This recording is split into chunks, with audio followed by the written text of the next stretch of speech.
I'm so excited to get started. So, like I mentioned before, I'm going to talk about the Warriors being first in the West. And this is despite Curry being injured for a couple of games. He rolled his ankle earlier in the season.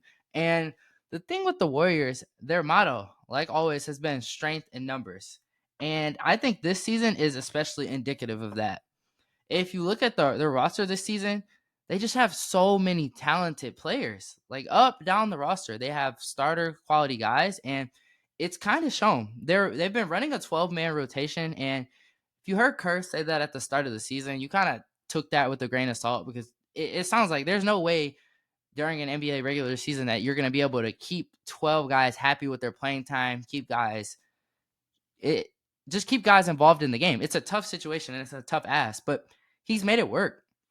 And I think the biggest thing with the 12-man rotation, and it's shown on the defensive end, is it allows guys to play harder in their, 8 to 20-minute spurts, whatever you're playing, versus trying to conserve energy when you're playing 30, 35 minutes. There's just a big difference in the amount of effort and energy that you can give on a play-by-play basis. And it's shown. Like I mentioned before, they're fourth currently in defensive rating, which is very impressive for the Warriors. And that's always been one of their calling cards when during their title runs. They've always had a top 10 defense outside of the season with Kevin Durant, where I think they were top 11 or top 12. So right there. But the biggest thing that I think this rotation that he's running does for the Warriors is you got to think Curry and Draymond are not as young as they used to be. And bringing in so much talent and allowing to go so deep into your bench, it helps to keep Curry and Draymond's minutes down. So, one, you're managing their workloads. They don't have to do as much. They're not asked to do as much. And they have a lot more athletes around them that can kind of not make up, but add and kind of take the pressure off of them to always perform at their peak selves. And then I just I think it's so impressive how the Warriors have been able to keep guys around Curry and to kind of capitalize on him even as he ages. Like they had the title run a couple years back when everyone kind of wrote off the Warriors, and time again, the Warriors have continued to put talent around Curry and Draymond and Clay at the time, but also just show their competence because you have an aging star.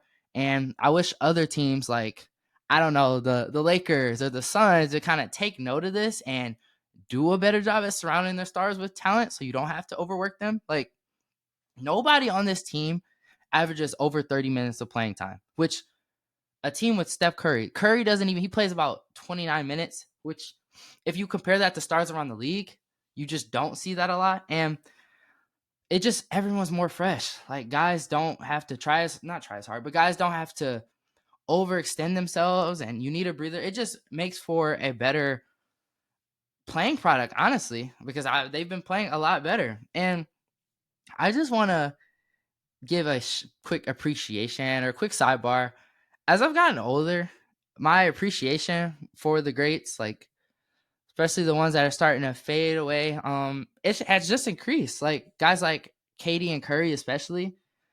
I've always been a big LeBron fan, and when they teamed up, they cost LeBron a title or two, in my opinion. And that's up for debate with a lot of you guys. I know people, you might want to argue that's not what this is about, but I've always had like a sort of disdain for them because they were responsible for LeBron not getting rings. And back when I was younger, I just didn't appreciate them as much. Like I used to never want to watch like Warriors games just because of Curry or Durant, and especially once he moved to Brooklyn, I was still watching, but I'm watching through a different lens now, and you just appreciate it more because they're not going to be here that much longer.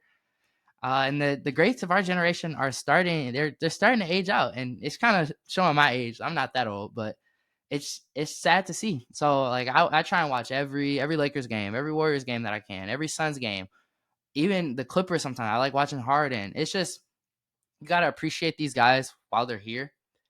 And I guess that's kind of my takeaway from this. But yeah, the Warriors have been great, and it's interesting to see, like, if they finish this season first in the West, or if they finish even in like the top 2, top 3.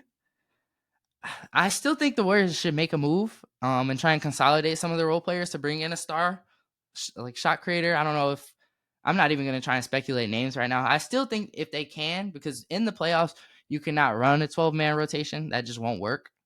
But up until the deadline, they're gonna win a lot of games. They're gonna keep winning, and it's I'm happy to see Curry still winning games and being at the top of the West. So kudos to them.